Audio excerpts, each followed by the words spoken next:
పెళ్ళంటే నూరేళ్ల పంట అంటారు, కానీ పెళ్ళంటే రెండేళ్లకే మటర్ అన్నది ఒక కసాయి లేడీ. ఆమె పేరు నేహ, ఉండేది మధుర. ఈమెకు మధురకే చెందిన 28 ఏళ్ల ఉమేష్ కుమార్తో పెళ్ళయింది. పెళ్ళై కూడా 2 ఏళ్లు దాటింది.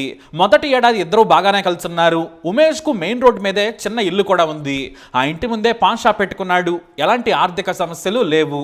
అయితే నేహకు దూర బంధువు పవన్, ఇతని వయసు 25 ఏళ్లు. ఓ వేడుకలో కలిసిన వీళ్ళిద్దరూ దగ్గరయ్యారు. ఎంతలా అంటే బెడ్రూమ్లోకి వెళ్లేంతగా. పెళ్ళైన ఏడాది నుంచే అక్రమాంధం మొదలుపెట్టింది. అయితే భర్త ఉమేష్కు కోపం ఎక్కువ. అన్నీ తాను చెప్పినట్లే నడవాలని భావించేవాడు. నేహకు క్రమశిక్షణ నేర్పించడం మొదలుపెట్టాడు. ఆమెకు అది నచ్చేది కాదు. మరోవైపు భర్త ఇంట్లో నుంచి బయటకు వెళ్ళడు. కాబట్టి ప్రియుడిని కలుసుకునే అవకాశం దొరకడం లేదు. దీంతో ఏదో ఒక వంకతో బయటకెళ్లేది. ఆమె ప్రియుడు పవన్ తన బైక్ మీద మధురంతా తిప్పేవాడు. తన గదికి తీసుకెళ్లి నేహతో ఎంజాయ్ చేసేవాడు. అయితే భార్య తీరు మీద ఉమేష్కు అనుమానం కలిగింది. దీంతో ఆమె మీద నిఘా పెట్టగా నిత్యం ఎవరితోనో మాట్లాడుతున్నట్లు గ్రహించాడు. ఫోన్ చెక్ చేయగా ఏమీ దొరకలేదు. ఎందుకంటే నేహ ఖతర్నాక్ లేడీ. కాల్ చేయగానే కాల్ డేటాను డిలీట్ చేసేది. ఇక తన భర్త ఇంటి ముందు ఉన్న పాన్ షాప్ లో బిజీగా ఉండేవాడు. నిత్యం కస్టమర్లతో కిటకిటలాడేది షాపు. ఇక తలుపు గడియ పెట్టుకుని లోపల ప్రియుడితో ఫోన్ లోనే సరస సల్లాపాలు చేసేది. బయట భర్తది పాన్ వ్యాపారం, ఈమెది లోపల ఫన్ వ్యాపారం. కానీ చెక్కతో దొరకదు అన్నట్టుగా నిత్యం ప్రియుడితో మాట్లాడేది. అయితే భర్త ఉమేష్ మాత్రం చాలా తెలివైన వ్యక్తి. బాత్రూమ్ కోసమని చెప్పి గేటు తీసుకుని ఇంటి పక్క నుంచి వెనక్కి వెళ్లేవాడు. ఆ క్రమంలోనే ఇంట్లోకి తొంగి చూసేవాడు. భార్య ఎవరితోనో మాట్లాడుతున్నట్లు చూస్తూ ఉండేవాడు. కేతకెతలు కూడా వినిపించేవి. వెంటనే భర్త డోరు కొట్టగా ఎవరితో మాట్లాడుతున్నావంటే మా అమ్మతో అని చెప్పేది. మరి మీ అమ్మ ఏమైనా కామెడీ చేస్తోందా, అంతగా నవ్వుతున్నావని అనుమానించేవాడు. అయినా సరే ఆమె ఏమాత్రం ఆపకపోవడంతో ఓ రోజు ఫోన్ నేలకేసి కొట్టాడు. నా ఫోన్ ఎందుకు పగలగొట్టావని నేహ నిలదీయడంతో ఆమె చంపల వాయించేశాడు. అంతే, గొడవ పెద్దదైంది. ఇదే మంచి సమయం అనుకున్న నేహ పుట్టింటికి వెళ్ళిపోయింది. వాస్తవానికి భర్త మీద కోపం ఉన్నా కూడా వెళ్ళింది మాత్రం ప్రియుడితో నిత్యం భజన చేయడానికే. ఇక భర్త ఎన్నోసార్లు నేహ తమ్ముడు తల్లిదండ్రులకు ఫోన్ కాల్ చేసినా కూడా పట్టించుకోలేదు. నేహ తల్లిదండ్రులు కూడా భర్త దగ్గరకు వెళ్ళమని కోరినా కూడా వినలేదు. కానీ ఫ్రెండ్స్ ఇంటికి వెళతానంటూ ప్రియుడిని స్నేహితురాలు ఇంటికి పిలిపించుకొని ఎంజాయ్ చేసేది. ఇలా ఏడాదిగా వ్యవహారం సాగింది. బంధువులు వచ్చి బతిమిలాడినా కూడా వినేది కాదు. అయితే ఈ లోపే నేహ ప్రియుడు పవన్ ఓ ఆఫర్ ఇచ్చాడు. నిన్ను నేను పెళ్లి చేసుకుంటాను, మనం వేరే చోటకి వెళ్ళి బతుకుదామని చెప్పాడు. కానీ నా భర్త ఉన్నాక నీతో పంపేందుకు మా వాళ్ళు ఒప్పుకోరని చెప్పింది. లేచిపోదామన్నా కూడా నేహ ఒప్పుకోలేదు. మనిద్దరం లేచిపోతే మా ఇంటికి నేను దూరం అవుతాను, నువ్వు కూడా ఇబ్బంది పడతావు, నీకు ఉద్యోగం కూడా లేదని నేహ లైఫ్ లెసన్స్ బోధించింది. ఇలా కాలం గడుస్తూనే ఉంది. పాన్ షాప్ వ్యాపారంలో బాగా డబ్బులు వస్తూ ఉండడంతో నేహ భర్త ఉమేష్ బిజీగా ఉండిపోయాడు. భార్యను బ్రతిమలాడినా కూడా రాలేదు. తాను బాగా చూసుకుంటానని, కొట్టనని కూడా పెద్దల పంచాయతీలో హామీ ఇచ్చాడు. అయితే ఆమెకు భర్త కంటే కూడా ప్రియుడు బాగా నచ్చాడు. భర్త అయితే ఇంట్లోకి వెళ్ళగానే క్రమశిక్షణ పేరుతో కండిషన్స్ పెడతాడు. ప్రియుడైతే తాను కూర్చోమంటే కూర్చుంటాడు, లేవమంటే లేస్తాడు. కాబట్టి అతనితోనే సెటిల్ కావాలనుకుంది. ప్రతిరోజు నేహ తన ప్రియుడు పవన్తో ఎంజాయ్ చేస్తూనే ఉంది. అయినా సరే నా భర్తను చంపేస్తే మనం కలిసి ఉండొచ్చని చెప్పింది నేహ. అందుకు పవన్ సరేనన్నాడు. కానీ మనకేం లాభం అంటే ఎక్కడ కూడా ఫైనాన్స్ సూత్రాలు చెప్పింది ఈ లపాకి నేహ. నా భర్తకి మెయిన్ రోడ్డు మీద ఇల్లుంది, దానికి చాలా విలువ ఎక్కువ. రేపు ఇల్లు తీసేసి షాపులు అద్దెకించుకున్నా కూడా బతకొచ్చు. పాన్ షాప్ అక్కడ బాగా నడుస్తోంది. నా భర్తను హత్య చేస్తే మనం అక్కడే సెటిల్ కావచ్చు. నా భర్తకు తండ్రి లేడు, తల్లి మాత్రమే ఉంది. ఆమె వృద్ధురాలు, పెద్దగా అడిగేవారు లేరని బాలీవుడ్ స్క్రీన్ ప్లే స్క్రిప్ట్ ఇచ్చేసింది నేహ. కానీ హత్య చేస్తే నా పేరు బయటకు రావద్దు, నీ పేరు కూడా రాకూడదని చాలా పకడ్బందీగా ప్లాన్ చేశారు. తన దగ్గర ఉన్న 10 తులాల బంగారం మొత్తం ప్రియుడికి ఇచ్చేసింది. వీటిని అమ్మేసి ఎంత వచ్చినా సరే అది కిరాయి హంతకులకి ఇచ్చి చంపేయమని చెప్పింది. నువ్వు ఈ హత్యలో ఉండొద్దని కూడా చెప్పింది.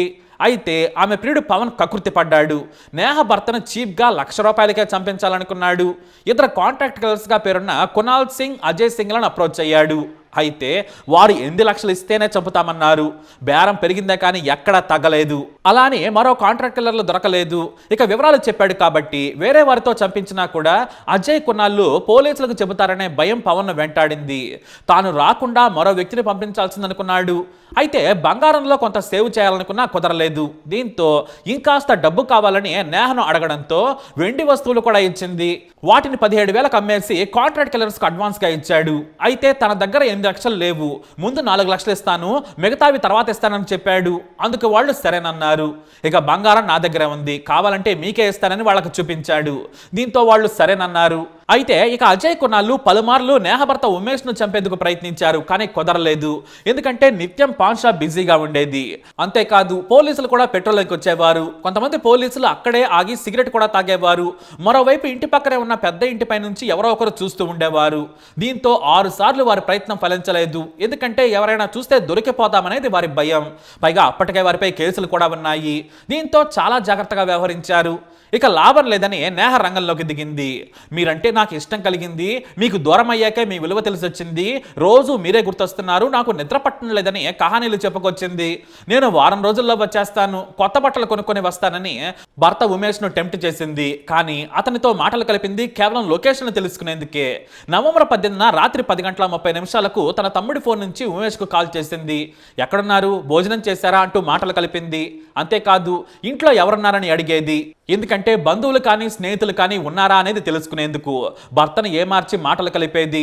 ఎవరు లేరు, ఇవాళ నేను తొందరగానే షాప్ను మూసేస్తున్నాను, భోజనం చేసేందుకు ఇంట్లోకి వచ్చానని చెప్పాడు. వారి పక్కనే ఉన్న మరో షాప్ ఇంకా క్లోజ్ కూడా కాలేదు. తీసి ఉంటే తెల్లారే వరకు వ్యాపారం సాగుతూనే ఉంటుంది. కానీ నా వల్ల కాదని ఇప్పుడే ఇంట్లోకి వచ్చాను, 11 గంటలకు షాప్ తెరుస్తానని చెప్పాడు. సరిగ్గా రాత్రి 11 గంటలకు హంతకులు అజయ్ కొనాళ్ళు బైక్ మీద అక్కడికి చేరుకున్నారు. మంకీ క్యాపులు వేసుకున్న వాళ్ళు సిగరెట్ కోసం వచ్చారు. కానీ షాప్లో ఉమేష్ లేడు. దీంతో ఇంటి తలుపు కొట్టారు. భోజనం చేస్తున్న ఉమేష్ కాసేపు ఆగాలని చెప్పాడు. 10 నిమిషాల తర్వాత ఇంటికి తాళం వేసి షాపులోకి వచ్చేందుకు నడుస్తూ ఉండగా వెనుక నుంచి అతి దగ్గర నుంచి అజయ్ అతని మీద కాల్పులు జరిపాడు. తలలోకి మొదటి బుల్లెట్ దూసుకెళ్లడంతో స్పాట్లోనే చనిపోయాడు. అక్కడి నుంచి వీళ్ళిద్దరూ పరారయ్యారు. ఇక సరిగ్గా అదే సమయంలో సిగరెట్ కోసం వచ్చిన ఓ కారులోని ప్యాసింజర్లు దిగారు. చనిపోయి ఉన్న ఉమేష్ ను చూసి వెంటనే పోలీసులకు ఫోన్ చేశారు.